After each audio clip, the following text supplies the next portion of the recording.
जय हिंद, नमस्कार। एक बार फिर से आप सभी का स्वागत है आपके अपने चैनल वीके मैथ पर। तो आज का जो ये वीडियो है दोस्तों, क्लास 10th की मैथ्स के लिए चैप्टर 3 का पार्ट 4 है, जिसमें हम इसके एक्सरसाइज 3.1 का थर्ड क्वेश्चन सोल्व करने वाले हैं। इससे पहले के वीडियो में हमने इसका फर्स्ट और सेकंड क्वेश्चन सोल्व किया, चैप्टर सेकंड और चैप्टर फर्स्ट के बारे में बताया। अगर वो वीडियो आपने अभी तक नहीं देखे हैं तो यहाँ आई बटन पर क्लिक करके वो वीडियो भी आप देख सकते हैं, जहाँ पर आपको प्लेलिस्ट में सभी वीडियो स्टेप बाय स्टेप देखने को मिल जाएंगे। चलिए आज के इस वीडियो को शुरू करते हैं। यहाँ पर दोस्तों जो इसका तीसरा क्वेश्चन है उसे हम सोल्व करते हैं। यहाँ पर जो इसका तीसरा क्वेश्चन है कुछ इस प्रकार से है। 2 किलोग्राम सेब और 1 किलोग्राम अंगूर का मूल्य किसी दिन 160 रुपए था।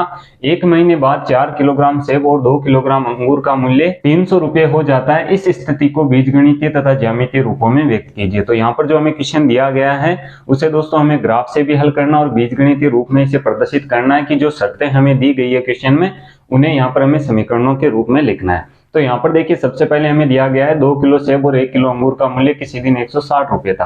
तो सबसे पहले तो इसका इक्वेशन हम बनाएंगे, इसका समीकरण हम बनाएंगे, जिसके लिए दोस्तों हम 1 किलो सेब और 1 किलो अंगूर का मूल्य है वो मान लेंगे। जैसे कि यहाँ पर दोस्तों 1 किलो सेब का मूल्य x रुपये है और 1 किलो अंगूर का मूल्य y रुपये है। तो यहाँ पर देखिए क्वेश्चन का मेथड क्या रहेगा। यहाँ पर हम लिखेंगे माना कि 1 किलो सेब का मूल्य, यहाँ पर हम इसका मूल्य x रुपये मान लेते हैं और 1 किलो अंगूर है इसका मूल्य हम मान लेते हैं y रुपये।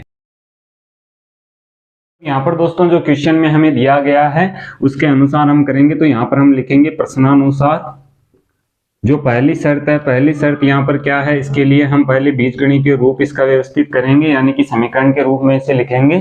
तो पहली शर्त में हमें दिया गया है 2 किलो सेब और 1 किलो अंगूर का मूल्य किसी दिन 160 रुपये था, यानी कि दोनों का मूल्य मिलाकर के कितना 160 रुपये है। तो 1 किलो सेब का मूल्य हमने x माना है, तो 2 किलो सेब का मूल्य कितना हो जाएगा, 2x हो जाएगा, क्योंकि 2 से x का हम गुणा करा देंगे। यहाँ पर देखिए बाद में हमें दिया है 1 किलो अंगूर, 1 किलो अंगूर का मूल्य हमने y माना है, तो इसमें इसका मूल्य ऐड कर देंगे y, जो टोटल कितना 160 है। तो 2x प्लस y बराबर कितना हो जाएगा 160। ये हो जाएगा हमारा समीकरण नंबर 1। अब यहाँ पर दोस्तों दूसरी शर्त हम देखते हैं। तो दूसरी शर्त में हमें क्या कहा गया है, दूसरी शर्त के अनुसार यहाँ पर हमें दिया गया है कि 1 महीने बाद 4 किलो सेब और 2 किलो अंगूर का मूल्य 300 रुपये हो जाता है। तो 4 किलो सेब के लिए हम 4x लिखेंगे, क्योंकि 1 किलो सेब का मूल्य x रुपये है, तो 4 किलो सेब का 4x होगा। प्लस यहाँ पर देखिए आगे हमें दिया गया 2 किलो अंगूर, 2 किलोग्राम अंगूर का मूल्य दोस्तों 2y होगा, तो 2y को इसमें हम ऐड कर देंगे, जो कितना हो जाता है 300 रुपये हो जाता है। तो यहाँ पर ये हमारा समीकरण नंबर 2 है।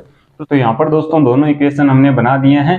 तो ये इसका क्या है, ये इसका दोस्तों बीजगणितीय रूप है, जिसमें दोस्तों हमने इन्हें लिखा है। अब यहाँ पर हम इसे ज्यामितीय रूपों में भी व्यक्त करेंगे, यानी कि ग्राफ में इन्हें दर्शाना है। ग्राफ में देखिए किस तरीके से दर्शाते हैं।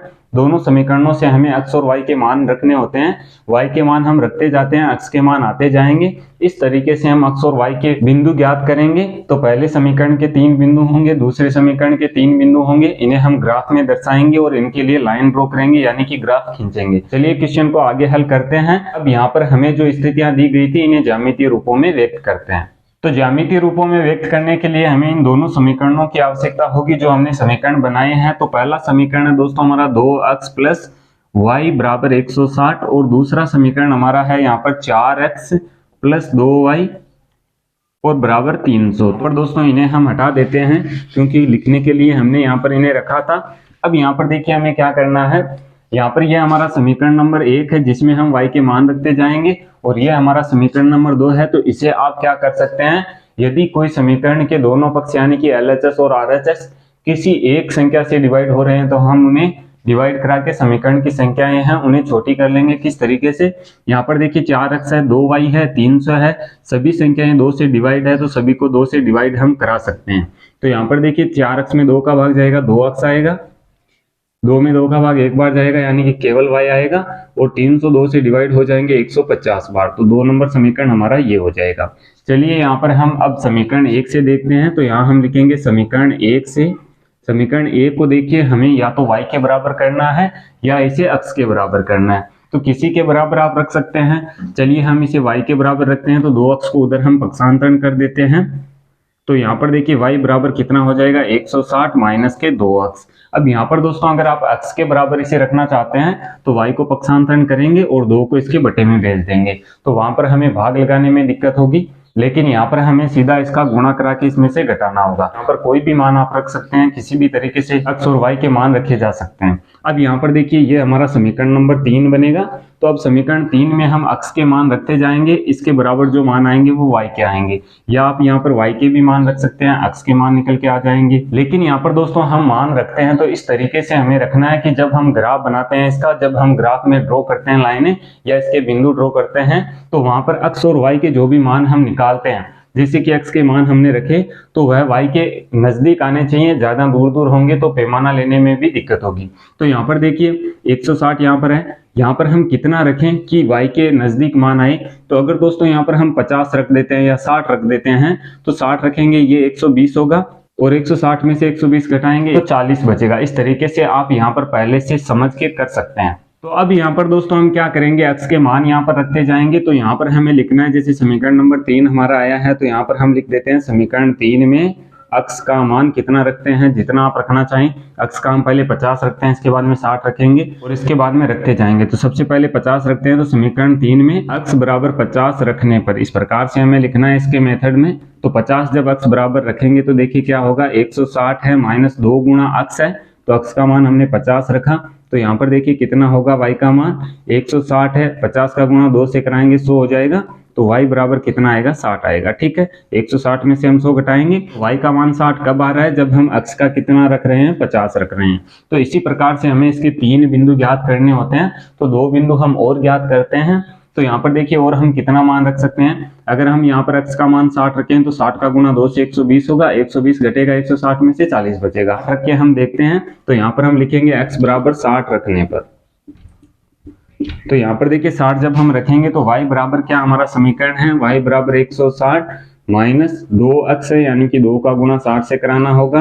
तो 60 का गुणा 2 से 120, यानी कि 160 में से 120 घटेगा, y का मान कितना आ जाएगा, 40। तो y का 40 कब आ रहा है, जब हम x का कितना रख रहे हैं, 60 रख रहे हैं। चलिए एक इसका बिंदु हम और ज्ञात कर लेते हैं। तो यहाँ पर दोस्तों x का हमने 50 रखा, यहाँ पर 60 रखा, 70 भी आप रख सकते हैं। 70 हम रखेंगे तो 140 होगा। देखिए किस तरीके से, इस बार हम x बराबर 70 रख देते हैं,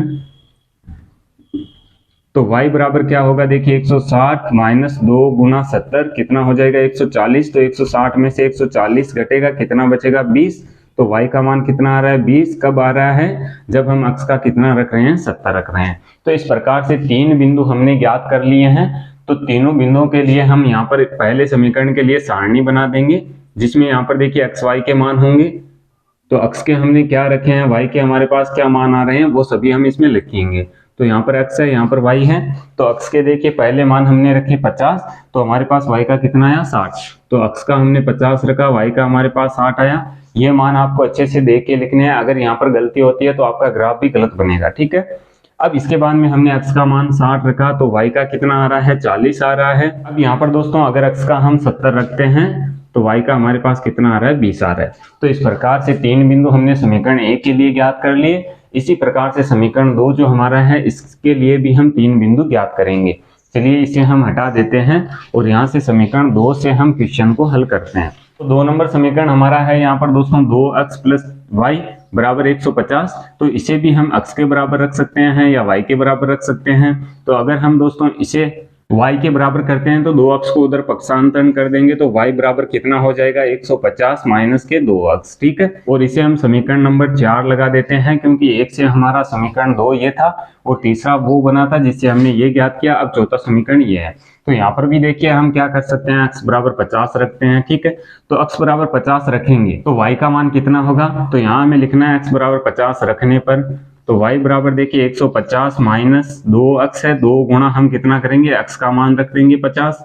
तो यहाँ पर देखिए 150 है, 2 का गुणा 50 से 100 हो जाएगा। तो y का मान भी कितना आ रहा है, 50 आ रहा है। यानी कि x बराबर अगर हम 50 रख रहे हैं तो y का मान भी कितना हो रहा है, 50 हो रहा है। इसके 2 बिंदु हम और ज्ञात करते हैं। तो इस बार देखिए y का हम कितना रखें, आप यहाँ पर 100 भी रख सकते हैं, माइनस में भी मान रख सकते हैं। तो यहाँ पर 50 हमने रखा, इस बार हम 60 रख देते हैं। तो y बराबर 150 माइनस 2 गुणा x का मान हमने 60 रखा। यहाँ पर आप पूरा लिख सकते हैं x बराबर 60 रखने पर इसके ऊपर। ठीक है, तो यहाँ पर देखिए y बराबर 150 माइनस 60 का गुणा 2 से 120 हो जाएगा। 150 में से 120 घटेगा, कितना बचेगा 30। तो 30 मान कब आ रहा है, जब हम कितना रख रहे हैं, x बराबर 60 रख रहे हैं। ठीक है, अब यहाँ पर दोस्तों x बराबर 60 हमने रखा, इस बार हम 70 रख देते हैं।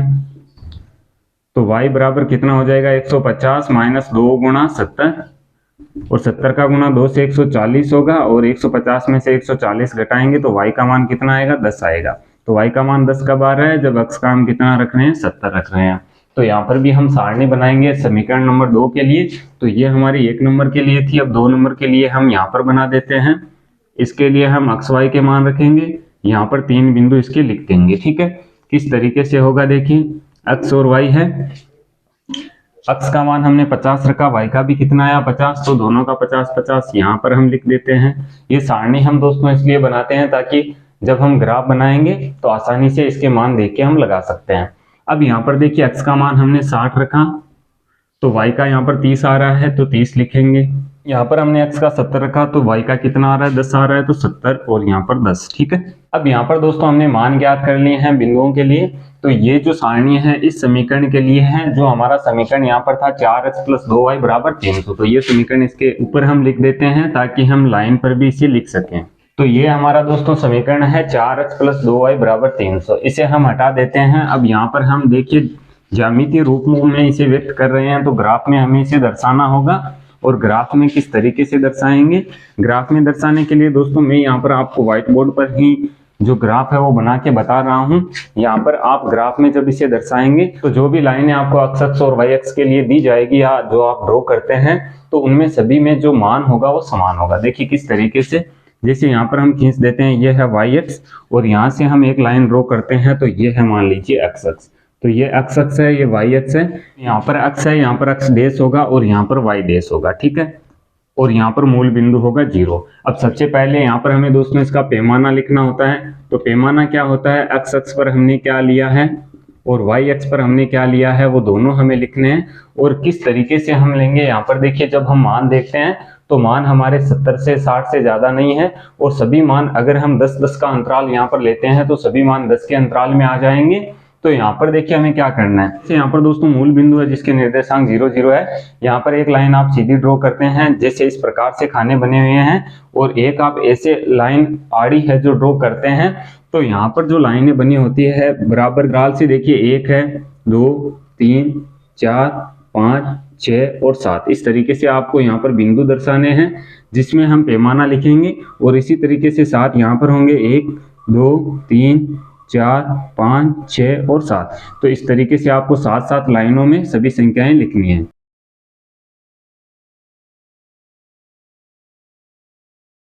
यहाँ पर दोस्तों मैं आपको व्हाइट बोर्ड पर ये करके बता रहा हूँ। तो यहाँ पर हमारा जो अंतराल है अलग अलग हो सकता है, लेकिन जब आप इसे ग्राफ पेपर पर करेंगे तो जो अंतराल है वो बराबर आएगा। अब देखिए पैमाना हम क्या लेंगे, पहले x अक्ष के लिए हम पैमाना लिखते हैं। तो 10 से हम शुरू कर सकते हैं। यहाँ पर 10 लिखे, 20, 30, 40, 50, 60 और 70 तक हमें चलना है। तो आप 10-10 का अंतराल रख के रख सकते हैं, क्योंकि यहाँ पर हमें ज्यादा लाइनों की आवश्यकता नहीं होगी, ग्राफ में हम इसे दर्शा सकते हैं। तो यहाँ पर भी पैमाना 10-10 में ही चलेगा पूरे में। तो माइनस के 10 यहाँ पर माइनस में मान चलता है। अब यहाँ पर माइनस की संख्या हमारे पास है नहीं, तो यहाँ तक आप लिख सकते हैं। यहाँ पर भी माइनस में चलेगा, तो यहाँ पर भी आप संख्याएं पूरी ना लिखें तो भी चलेगा, लेकिन यहाँ पर हमें पूरा लिखना होगा। जैसे यहाँ पर 10 है, 20, इसके बाद में 30, और इस प्रकार से सभी संख्याएं हम यहाँ पर लिखेंगे। तो यहाँ पर देखिए हमने पैमाना क्या लिया है, x अक्ष पर हमारा पैमाना है जो एक बड़ा खाना होता है, उसमें हमने 10 इकाई लिए, क्योंकि 10-10 का अंतराल है। तो x अक्ष पर पैमाना है एक बड़ा खाना बराबर 10 इकाई। और यही पैमाना सेम किस पर है, y अक्ष पर है। तो यहाँ पर भी हम यही पैमाना लिखेंगे। चलिए पहले समीकरण के लिए हम बिंदु है जो ड्रॉ करते हैं, बिंदु अंकित करते हैं। तो x का मान 50 है, y का 60 है। तो x का देखिए 50 यहाँ पर होगा, y का 60 यहाँ पर है। तो यहाँ से जो लाइन आएगी 50 के सीध में, जैसे 50 वाली लाइन इस तरीके से जा रही है जो x का मान है, और 60 वाली इधर से लाइन आ रही है, जहां पर ये बिंदु बनता है, मिलती है दोनों लाइनें, वही बिंदु हमारा क्या होगा, 50 और 60 होगा। ठीक है, अगला बिंदु हम देखें तो 60 और 40 है। तो 60 x के लिए है, और 40 y के लिए है, तो यहाँ से ये लाइन चलेगी इस तरीके से। और यहाँ पर दोस्तों मान लीजिए ये बिंदु बन रहा है जो है 60 और 40। इसके बाद में हम देखें अगला बिंदु, तो 70 और 20 है, तो 70 किसके लिए होगा, अक्ष के लिए, और 20 किसके लिए होगा, y के लिए। तो यहाँ से हम मिलाते हैं, तो मान लीजिए यहाँ पर ये लाइन आ रही है, ठीक है। तो ये बिंदु हमारा हो जाएगा 70 और 20। यहाँ पर दोस्तों जब आप तीनों बिंदु ड्रॉ कर देते हैं, अंकित कर देते हैं, तो यहाँ पर हमें इसे एक स्केल से और पेंसिल से सीधी इन बिंदुओं को एक सीधी रेखा से मिला देना है। मेरे पास यहाँ पर दोस्तों स्केल नहीं है, तो लाइनें थोड़ी टेढ़ी हो सकती है, लेकिन आप स्केल से जब इसे ड्रॉ करेंगे तो सीधी लाइन बनेगी। तो ये दोस्तों हमने पहले समीकरण के लिए किया है। पहला समीकरण हमारा है 2x + y = 160।